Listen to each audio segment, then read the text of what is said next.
So right now we have industrial relations specialist, Mr. Ramkumar Narinesingh with us via Zoom, and he will be starting a segment with us in the future, in the very, well, in the not too distant future. So I want to say good morning to Mr. Narinesingh. What's up, man? Good morning, Stefan, and good morning to Trinidad and Tobago. Nice. I'm good. Right. Now you're looking like a real young boy now. So when we say industrial relations specialist, before we go further, just give me a little background on your good self. Or not me, but the people at Trinidad and Tobago, yeah. Of course, I get that a lot. Maybe it's the haircut. I go to meetings sometimes, and people say to me, "Where this young fella come from? What he think he?" I'm way older than I look. I've been around for the last 6 years practicing in the private sector. Prior to that, I'm originally from ArcelorMittal. I guess you would remember that people are trying to be in 2016.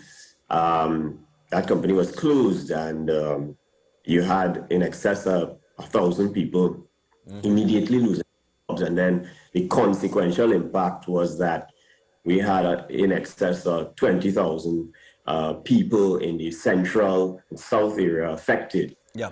And in Stefan, that closure, ArcelorMittal, you would note that it was right after that, or not too far after the government had tried to close Petrotrin. Correct. Similar stuff, different method of treatment because of the fact that it was a state entity, but a close.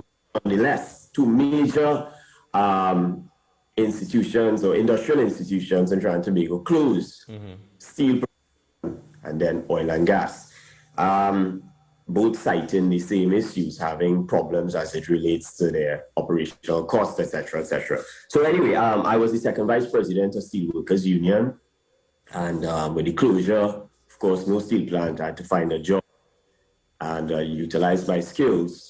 Got into consultation. I coming out of that stuff, and I felt that it was important to learn and bring to bear the experiences that I had, and try and develop other workplaces so that we could avoid companies getting to a place where they're no longer viable, right? Sustainable. Yeah, so I saw your introduction this morning as you referred to the issue, or the looming issue, obviously looming industrial relations potential disruption that this facing as a consequence of the government taking a very hard position on negotiations. And of course, we've seen the reaction by the trade union fraternity and the politicians alike. Yeah. And, from our experience in this country, looking back at 100 years of industrial relations, because that's what we have. A lot of people don't know it. Union started all the way back in the 1900s, 1920s. Start date for OWTU is something like in 1920 or 1920, somewhere around there. So we have now 100 years of industrial relations experience in this country.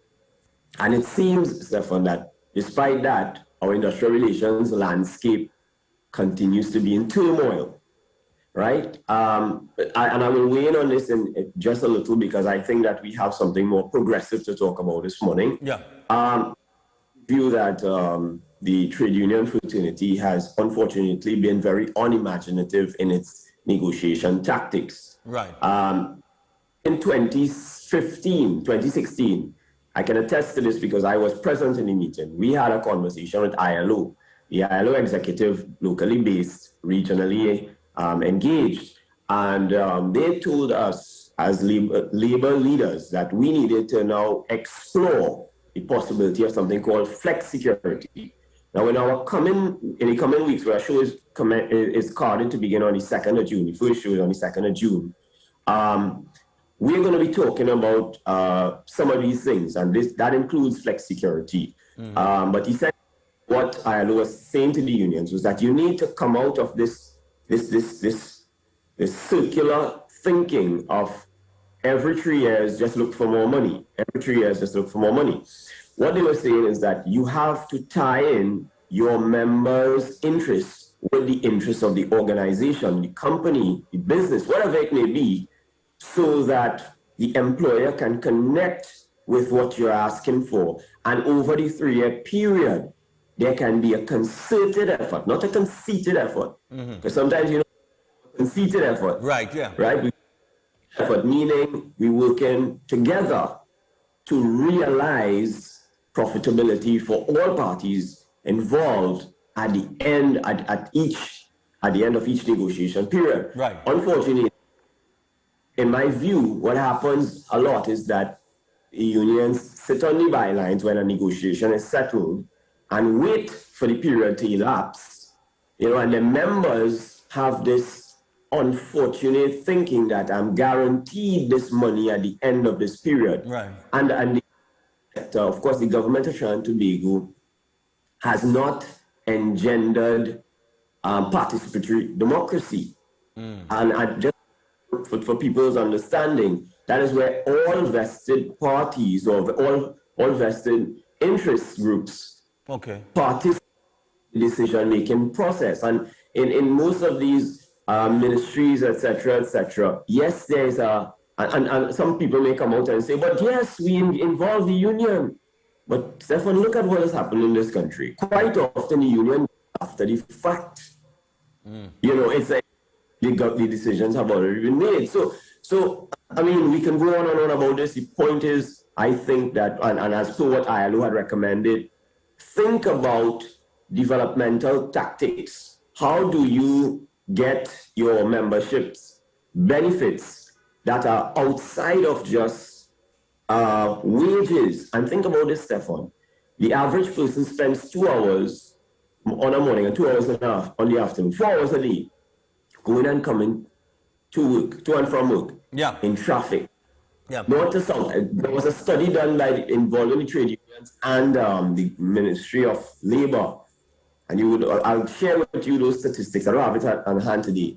The amount of man hours, but it's equivalent, I remember off the top of my head, it was equivalent to 100 and something lifetimes, persons' lifetimes per year. Wow. So you're talking the average 70 years by 100 lost productive time. And that is one of the things that ILO said, well, you need to now consider adjusting work days, adjusting work hours in recognition of your economic challenges, because we don't have enough money to build enough infrastructure. We don't have, but think about something outside the box. And this. So anyway, but getting into the issue of productivity, you mentioned, as you indicated, as we started the conversation. Right. I want to just point something out. Sure, go ahead. For people's understanding, the concept of business has always been for profit. Now, some people are of the view that the interest at the end of the day should be people first and foremost in an organization. Now, that is correct to a point. At the end of the day, Stefan, if the business is not making money, then the eventuality is that the people who have come together to run that company will eventually have no benefits, will eventually have nothing. They may not have a job if the company not making money. So, right, go ahead. Right. So, at the end of the day, all the decisions that are made in a company must tie back to its sustainability, its projected sustainability. And we don't have that. We have people in this country who are disconnected from what the end game is, what the goal is, right? What has happened is that over the years, Stefan, we are a society that has been drunk on the dependency on natural resources and social handouts. Correct. Unfortunately, when you listen to, and you want to use NIB as an example, you've seen politicians get on a platform and say, vote for us and we are going to increase the NIB pension. We get conveniently that is not the government money. That is our money. 1/3 is the employee, 2/3 is the employer. The government is is a facilitator. The government collects the money and manages the portfolio, right?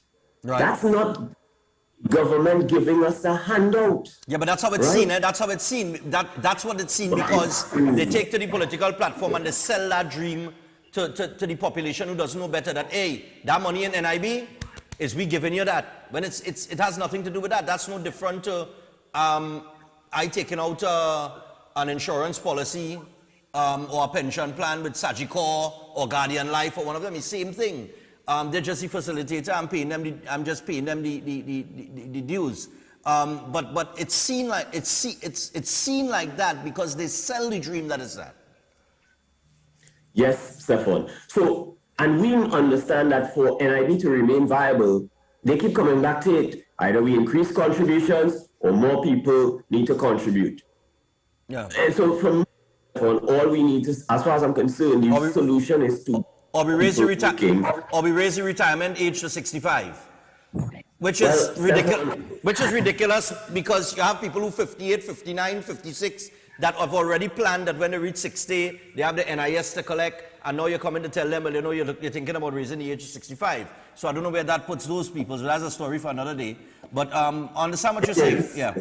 Understand what you're saying. Go ahead. So anyway, in coming back to the point, to develop that productivity at the end of the day, thinking about connecting workers with the interests of the institution that they're part of. A relationship has to be repaired, Stefan. Okay. What has happened in Tobago is that the employment relationship has been tainted. So think about it as a marriage, Stefan. And what we have is, as soon as the newlyweds land, there's a divorce lawyer waiting right outside the plane and whispering to the wife, I could help you, you know. Yeah. I could help you. You wouldn't have to cook. Why he have to ask for food, or why she have to ask for food? She going to work and you getting up every morning. Because, you know, we have husbands who are stay-at-home husbands, and we have wives who are stay-at-home wives, and we have parties and relationships who, so it's the same concept even in a work environment. Different workplaces have different work relationships, right? And what is really happening in that relationship? So there's courtship taking place with people who have ulterior motives for benefiting from the consequential chaos that comes when the employment relationship goes south, right? Right. And we really have a lot of people in this country encouraging, or a lot of professionals who participate in that circle, encouraging parties to do what is correct.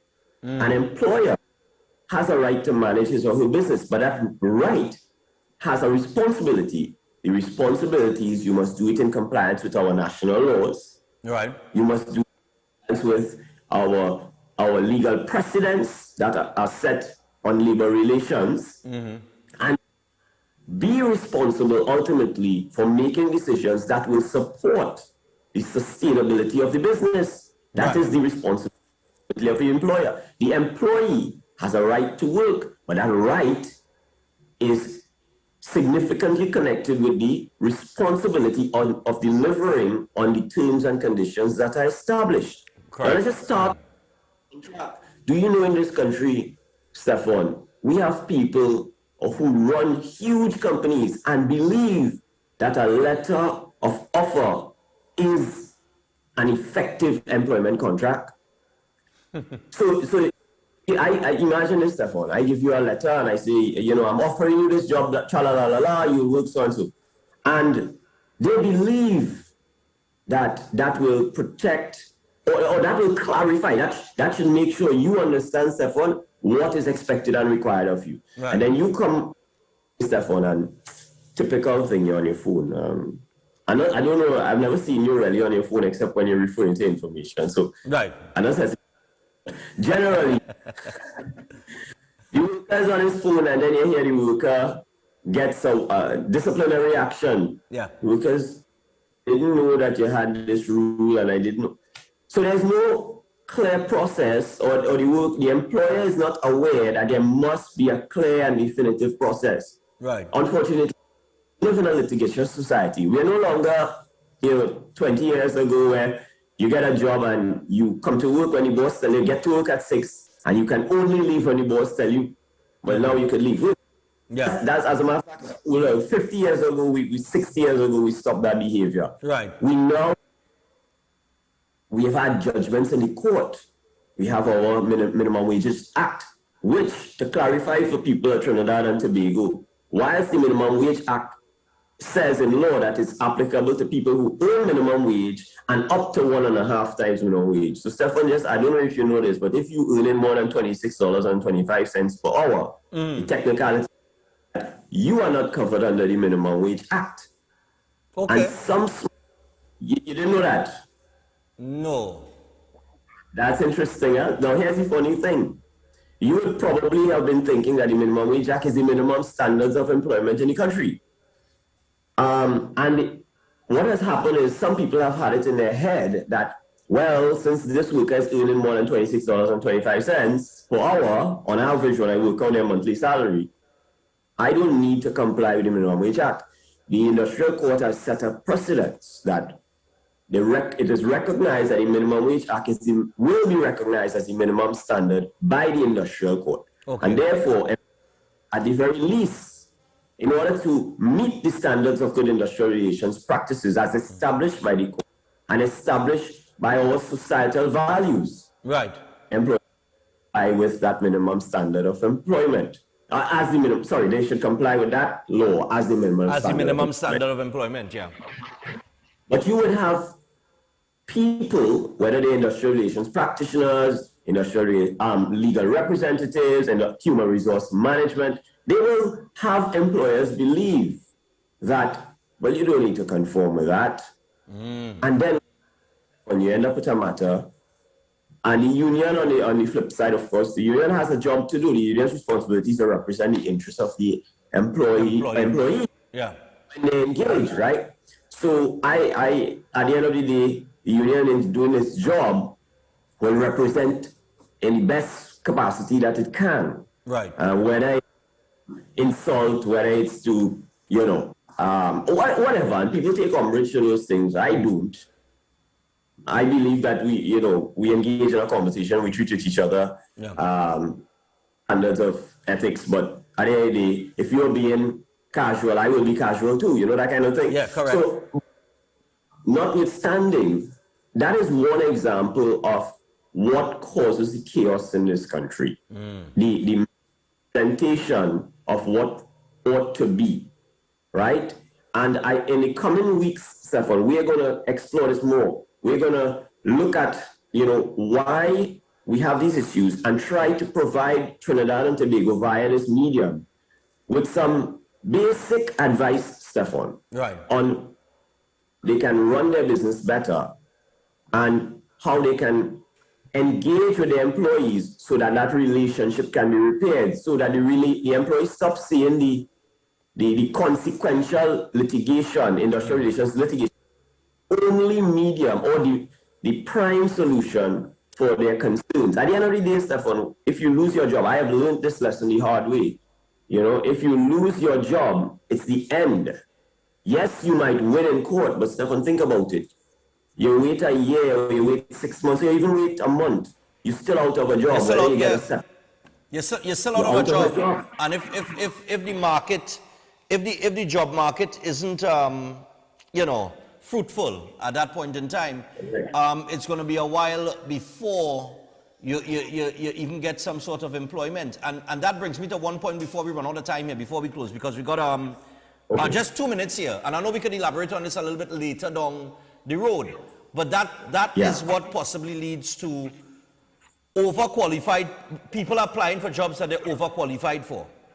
Because they've ended up in a position where, okay, I'll leave my job, because of fighting this matter in the court. They wait an entire year to get the judgment, whatever the case might be, or they go X amount of months without a job, and now they have to apply for a job that they're overqualified for, which is a whole other discussion that I know that we will have later on. But just a brief word on that before we close.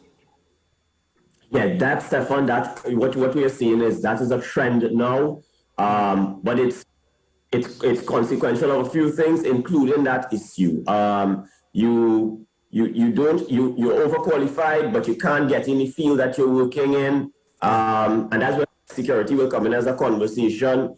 And also there is a stigma that goes with people who are known to have matters in the industrial court, because employers now are concerned that you are more inclined to go to court as opposed to try and resolve your issues in-house, right? And we've seen that happen. But I have to say, Stefan, we must recognize that there are some unreasonable people who run businesses as well, just as much as there are unreasonable employees.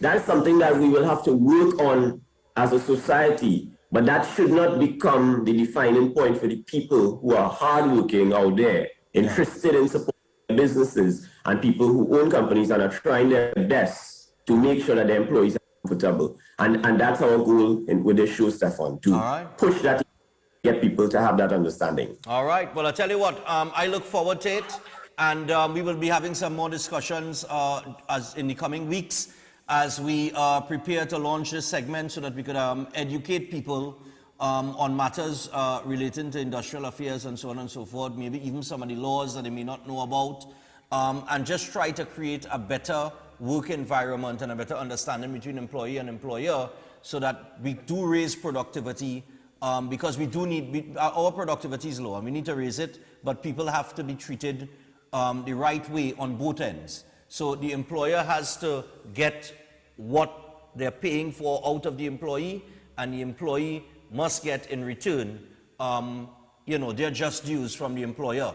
So I look forward to those discussions, and I know the rest of the population will as well. And it's even a segment that we could take some calls from the public, and of course take some questions from them as well. So Mr. Narinesingh, thanks a lot.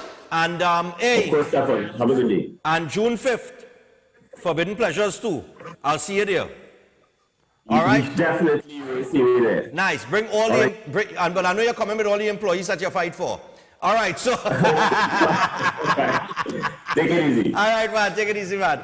So that is Mr. Ramkumar Narinesingh, Industrial Relations Specialist, and he'll be joining us in a segment that we will have on Breaking Dawn, dealing with matters relating to the workplace. So, and much more.